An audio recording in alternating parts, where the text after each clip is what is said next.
Damos então a palavra ao Sr. Dr. Tomé, que realmente acompanhou o Sr. Padre Blavo nos últimos dias da sua existência nesta vida, nesta terra.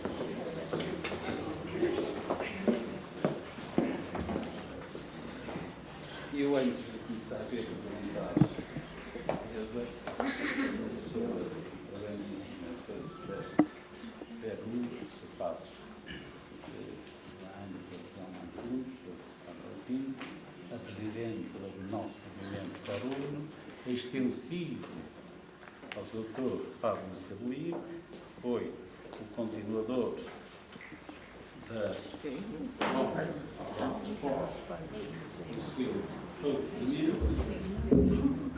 e não queria deixar de facto de lado as pessoas que viveram muito de perto, que foram de facto companheiras presentes sempre, o Sr. Padre Lavo, a Madre do Carmo e a Sra. Primeira Paixão. De facto, para mim, como médico de décadas do Sr. Padre Lavo, falar de um amigo e de uma pessoa não é fácil. Não é fácil por duas razões.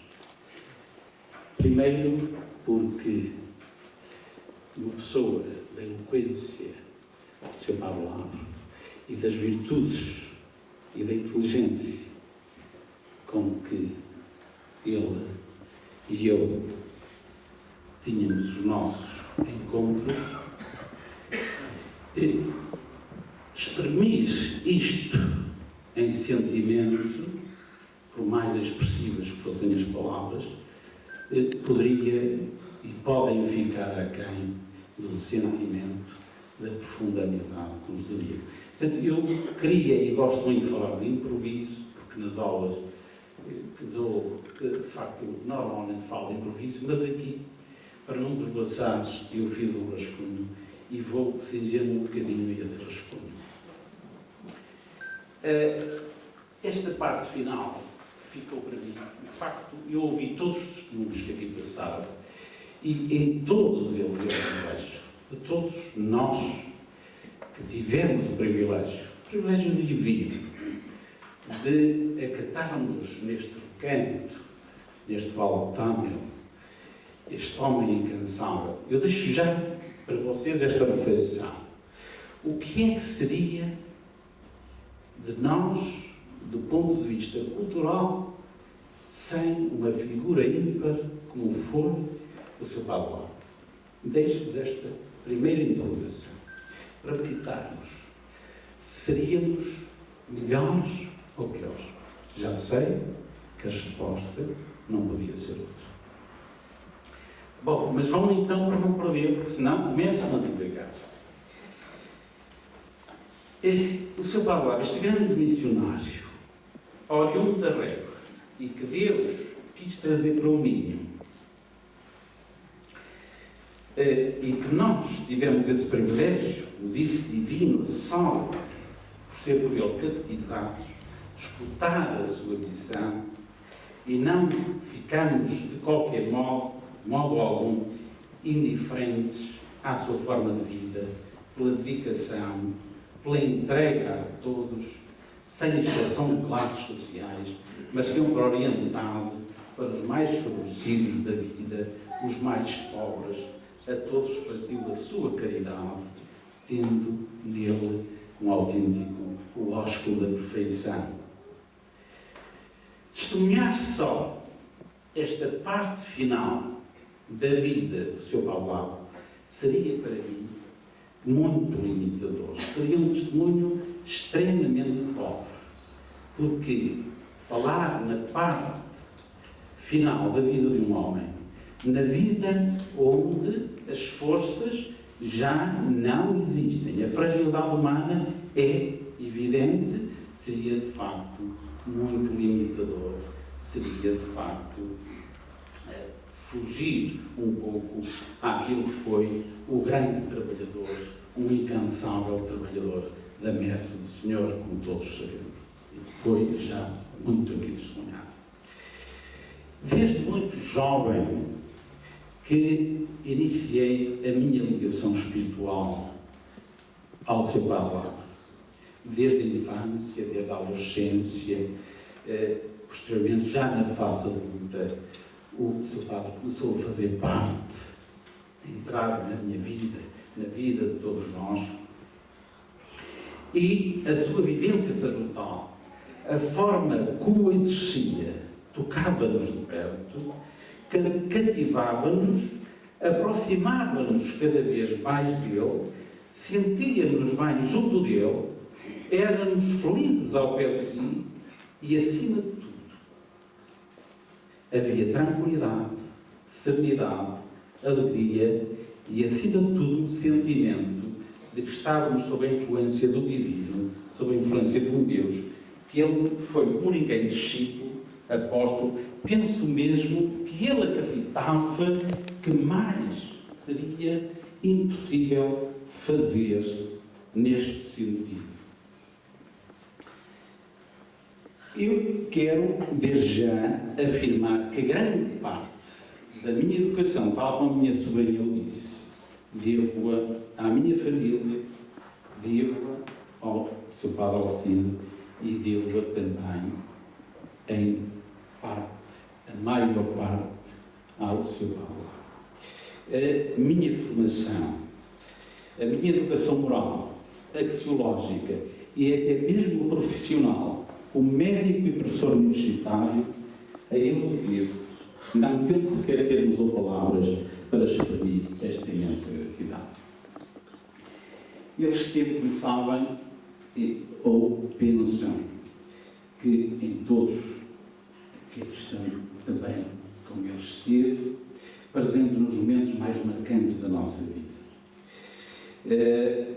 E quando não podia estar presente, dizia-nos que nessa impossibilidade, nas suas orações, nos recomendaria ao Senhor para que tudo corresse bem.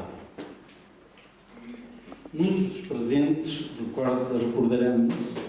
Não era só em relação a mim que ele fazia essas recomendações ao Senhor, era por todos nós.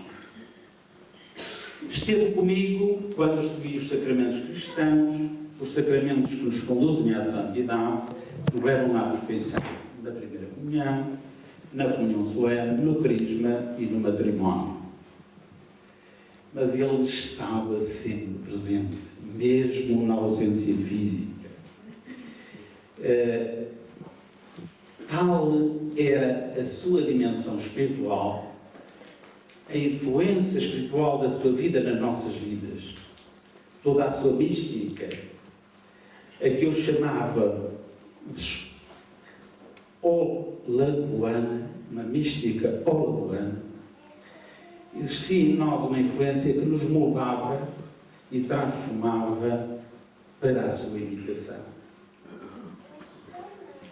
Única e exclusivamente, toda a vida deste santo sacerdote foi orientada num único objetivo: servir Jesus Cristo e sua mãe, servindo-se do apostolado da mãe, para conseguir uma melhor e mais aprofundada aproximação com o Filho. Foi uma entrega total. Quando rezava, todos nos recordamos que tudo se esgotava, todas as suas entranhas comungavam a mesmice da atitude, a entrega total do seu corpo e da sua alma à oração. Religioso na música, ouvindo agora esta rapsódia. Esta rapsódia foi, e a história do coral magistral um dia vai ser contada. Porquê? Porque o seu Padre Lago foi o primeiro maestro do Orfeão do coral magistral. E essa história vai ter que ser contada e eu vou tentar um dia reconstruir, fazer, digamos, o refazer do memorial do coral magistral. Prodigioso na música, talentoso no teatro. Vimos o testemunho dos nossos jovens. Foi ele que os incentivou ao teatro. O Orfeão, o Coral Magistrói, foi ele que o iniciou. Fui eu que lhe fui pedir, saindo do coro da igreja, querendo formarmos um grupo mais orientado para além da música sacra, um pouco de música profana, fomos pedir ao Sr. Paulo Lavo e assim se iniciou o Coral Magistral. Inigualável na oratória, singular na pregação, inexcedível na evangelização, sempre de sorriso sincero e afável, simples, carinhoso e caridoso, e sempre transparecendo aquilo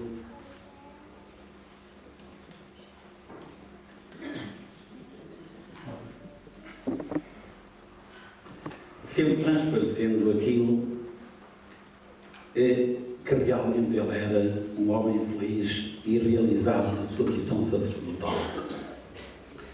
O Espírito Santo emanava nele, tornava-o eloquente, fazendo dele emissor e transmissor da palavra de Deus para a santificação do seu povo. A sua vida é um exemplo de exaltação e um hino de graça no caminho da santidade e para a santificação. A santidade do homem faz-se enquanto vive. Ninguém é santo depois da vida, se durante a vida não for. A santidade do Padre Lavo iniciou-se muito cedo. Ficou sem sua mãe aos 4 anos de idade. Tendo sido adotado por uma família fidalga da Régua, Dona Antónia Lima, neta das Ferreirinhas do Rio Porto. Esta nobre família benfeitora educou esmeradamente até à sua entrada até à sua ordenação sacerdotal e marcou profundamente, notando-se a sua gentileza, a sua delicadeza, ímpares no trato social. Ali, dizia muitas vezes, aprendeu a ser cortês e delicado.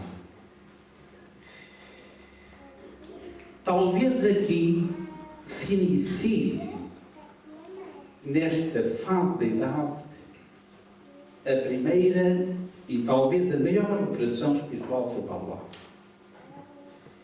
Fica sem sua mãe, mas ele sabe que a pode substituir por outro valor não inferior. Nossa Senhora, Mãe de Deus e Nossa Mãe. Não me parece aqui que o complexo de Mãe Amada faz parte alguma vez do seu imaginário, pelo menos no conceito fisiopatológico, porque a constatação do complexo tira o indivíduo da inércia, da apatia e impulsiona-o para a atividade. Uma vez que há sofrimento, haverá tendência para sair dele. Se bem resolvido o conflito, pode ser visto positivamente, pois implicará uma mais-valia da personalidade, um salto qualitativo na vida da pessoa. Helmut diz que o complexo materno devem-se entender todos os efeitos psicoenergéticos do arquétipo materno e da imagem materna. A mãe, para o homem, é, para além da mãe, o primeiro receptáculo da projeção da sua ânima. A mãe, para o homem, tem um caráter simbólico e idealização se faz presente. Neste aspecto só, talvez poderia haver aqui um discreto distúrbio patológico pelo amor e obsessão à mãe, que ele transporta como todos sabemos, para a devoção à Maria. Poderá então aqui ter começado a sua grande devoção por Maria, a ponto de já mais tarde incluir no seu próprio nome o pronome de Maria, assinando-se mesmo por Olavo Teixeira Martins Maria. Mais tarde, acabaria por fundar a Associação de Oruro, como já todos ouvimos, dos Apóstolos do Coração Imaculado de Maria, e fundou a Casa de Nazaré para suporte deste movimento. E em momentos de grandes dificuldades e privações sociais.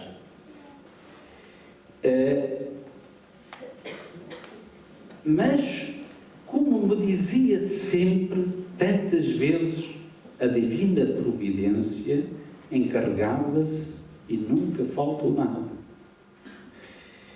Contou muitas histórias acerca de momentos importantes na edificação das obras. Desde a casa principal, a primeira casa construída, até por último a edificação da capela. Nos momentos certos, o dinheiro aparecia. Não havia crise, porque sempre considerava que a crise não era a falta de bens materiais, mas de valores. E a perda dos valores morais, éticos e sociais é que levavam, inevitavelmente, à perda da dignidade e à pobreza e miséria humana.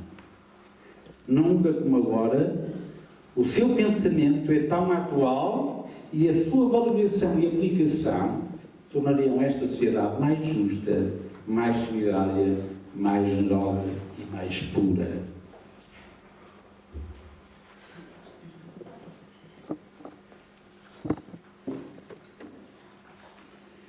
Vou falar agora da parte final, dos aspectos mais frágeis, de uma parte mais vulnerável da vida sobre o lado. Intencionalmente, já disse, serei muito breve, contido, porque não quero valorizar, dar maior importância à parte onde o homem que é solicitado por outro homem para aliviar as suas dores, cuidá-lo, ajudá-lo, estabelecendo uma relação terapêutica, deve ser grandemente enfatizada. Além disso, o momento final da sua vida já foi motivo de uma reflexão e encontra-se publicada na revista Ao Serviço da Rainha do Mundo. Antes de mais, como médico do seu Padre Lago, estava constituída uma genuína amizade entre iguais, com esperanças objetivas e individuais, mas tendo uma esperança comum, a saúde. Foi sempre uma constante preocupação da minha parte que, do ponto de vista clínico, ao seu Padre Lago, nada o incomodasse. Tanto quanto possível, visitava-o, sabendo dos seus padecimentos. As nossas consultas eram demoradas, porque constavam normalmente de duas partes.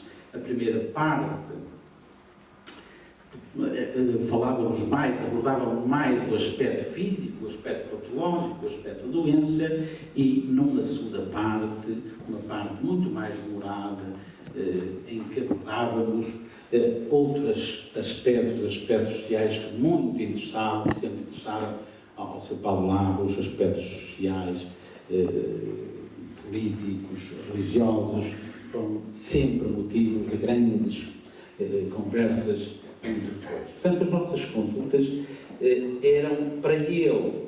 Ele ficava valorizado sempre no aspecto físico, eu colocava muito mais e ficava eu muito mais servido do aspecto psíquico. De referir que, do ponto de vista clínico, era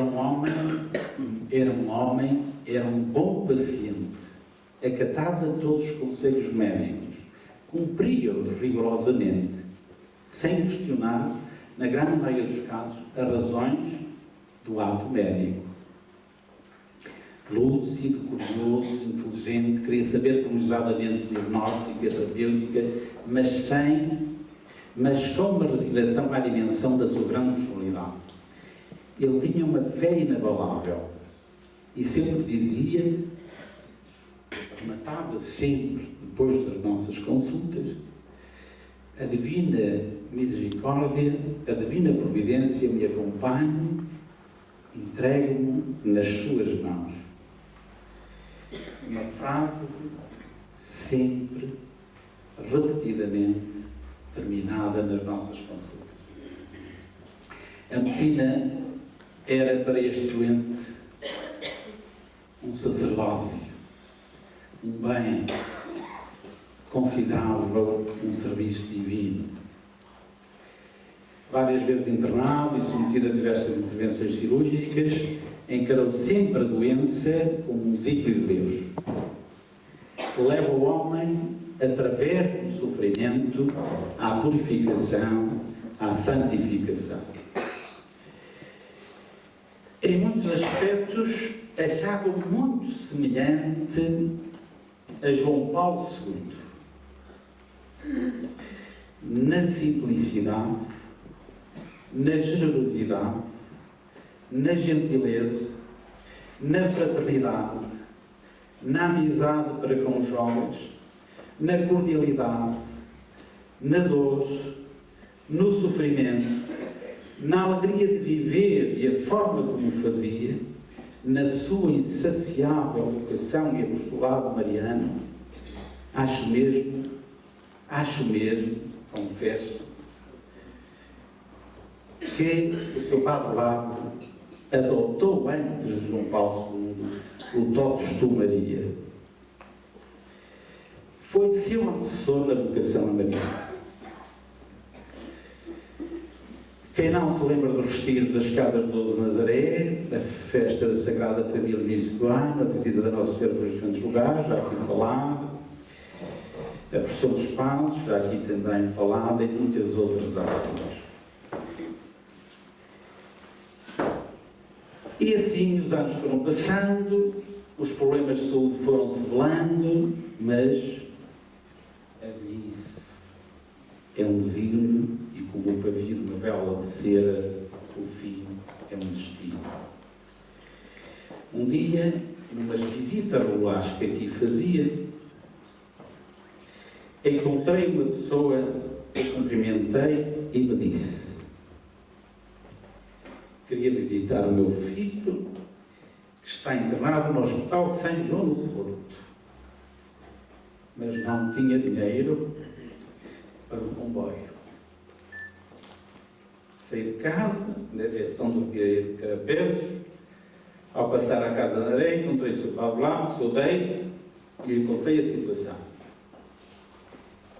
Este meteu a mão no bolso e deu-me uma nota dizendo: olha, alguém mandou entregar isto. Toma-o. A pessoa disse-me, um anjo enviado por Deus encontrou-se comigo no caminho e assim poderei visitar o meu filho. Partiu a 28 de dezembro de 2005, sem que antes, com lucidez total, sem dúvidas de minha parte, o momento final vivenciado por mais próximo que estávamos presentes, aquela serenidade, aquele sorriso meio final, a transparência do seu rosto, que nos olhava com ternura, com paixão, com doçura, com infinita gratidão, antes de partir, como a retribuir e amainar a nossa angústia e compaixão, fixou-nos ainda e disse-nos: vou partir para o Pai. Mais queres de mim? apenas uma última benção, o que fez prontamente. Recordarei eternamente este momento. Para mim, o seu Padre Lavo não morreu. Permanece vivo e bem vivo no meu coração. Todos os dias continuo a dialogar com ele, a pedir-lhe auxílio, ajuda nos momentos mais difíceis, e sei que sempre me atende, como sempre me atendeu, com a sua delicadeza em vida. Só morrerá quando eu partir para si, onde nos encontraremos no Pai, para, na presença dele, continuarmos as nossas conversas, sempre muito límpidas e profundamente amigas, irmanadas por sentimentos cristãos. Mas até lá, continuarei a ouvir outros testemunhos, muito belos. Desculpem o seu motivo, e quero-vos pedir desculpa, perdão, pela minha emotividade, mas geneticamente sou assim. As nossas emoções, como sabem, são inatas, são genéticas, o nosso comportamento é adquirido. E a junção do que vem do género mais do nosso comportamento cria-nos a personalidade. E a minha personalidade dá para momentos de emoção, como estes que eu estou a viver, porque não é fácil ser médico, tratar dezenas e dezenas de anos um homem de quem se é profundamente amigo. Mas até lá continuarei a ouvir outros testemunhos muito belos, muito ricos, porventura a querer pronunciar algo muito interessante.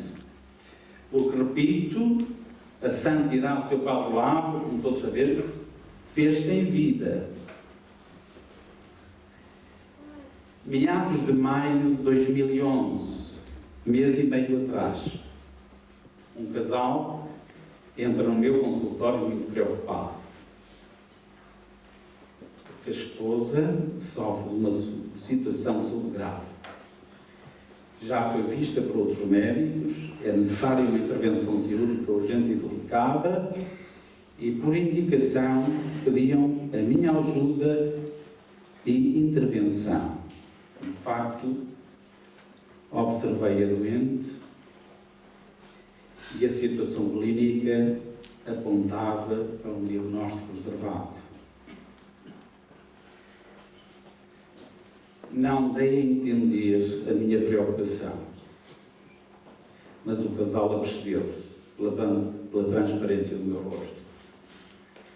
Um médico também sofre nestas circunstâncias. A minha personalidade não me permite outra atitude senão agir de acordo com as minhas possibilidades. A doente foi operada por mim a 6 de 2011, 6 de junho de 2011. A intervenção cirúrgica foi complexa e demorada como previsto. Quando da laparotomia exploradora, pensei de imediato num diagnóstico muito grave. Retirei o tumor, mandei a peça operatória para exames histológicos contemporâneos. Este exame contemporâneo consiste em saber a natureza do tumor, se maligno, se benigno. E qual a minha estupefação? Revelou tratar-se de um tumor benigno, contra as expectativas de todos. Terminada a cirurgia, o marido, com um ar apreensivo, muito preocupado, abordou-me para saber a situação clínica. Perguntou-me como estava a esposa. De imediato respondi-lhe que, contrariamente ao que estava a prever, a esposa ficaria bem, porque confirmou-se uma doença não oncológica. O marido, emocionado, saltando dos seus olhos as lágrimas amorosas de um casal muito feliz, disse-me: Sr. Doutor, fui levar a minha filha à escola E na vinda, quando à hora prevista do início da cirurgia, eu estava no cemitério da Silva a colocar uma vela sobre o túmulo do Sr. Padre Lavo, porque eu tinha a certeza que ele me iria atender no meu pedido, pois, para mim, ele está santo. Fiquei atónito, comovido, sem palavras pelo sucedido, tive que repreender os meus olhos para que eles não me atraiçoassem, pois os cirurgiões, embora sendo homens, costumam resistir às emoções. E eu talvez seja uma exceção. Percebi então que naquilo em que eu profundamente acredito, outros se antecipam a anunciar o meu pensamento. Alguém esteve connosco. Algo divino aconteceu. Continuarei todos os dias a tentar imitar o exemplo da sua vida, consciente, contudo, que será sempre uma condição jamais conseguida. Estou plenamente convicto, Sr. Padre Lavo, me ajuda, está comigo nas horas difíceis, nos momentos das intervenções mais delicadas. Eu quero confessar-vos que tenho uma imagem dele em cima da minha secretária no consultório que sempre tive, e sei plenamente que ele é uma estrela que cintila sobre mim, que me ajuda nas horas mais difíceis das minhas intervenções cirúrgicas. Como sabem, eu apenas faço na área do hospital onde estou inserida cirurgia oncológica. Estou plenamente convicto que Ele, onde está, na presença do Pai, nos continua a amar todos.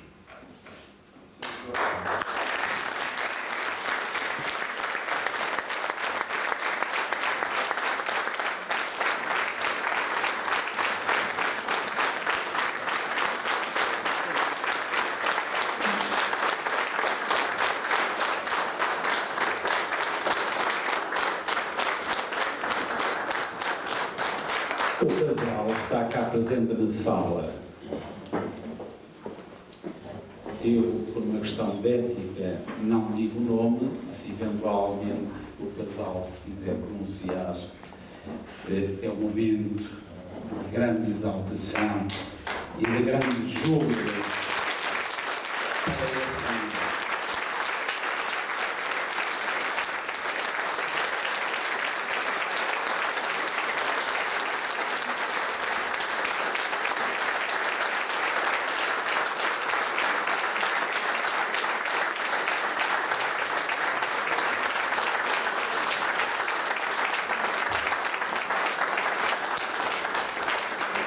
Muito obrigado. Eu não tenho um discurso feito, eu só vim aqui mesmo para comprovar o que o Sr. Doutor disse.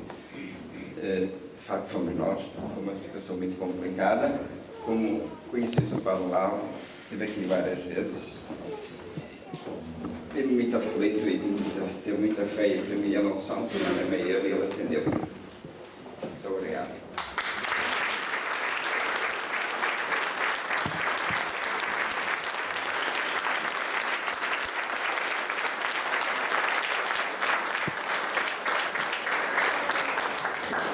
Creio que todos estaremos de acordo com isto que eu vou dizer, que de facto não podemos ter terminado esta sessão em que realmente procuramos partilhar entre nós, de facto, a presença e a transformação que a vida do Sr. Padre Lavo, pela vida de tanta gente, operou e realizou. De facto, não podemos ter terminado de uma forma melhor com este testemunho dado pelo Sr. Dr. Tomé, concretizado na realidade da vida deste casal, abençoado por Deus, por intercessão do Sr. Padre Lavo.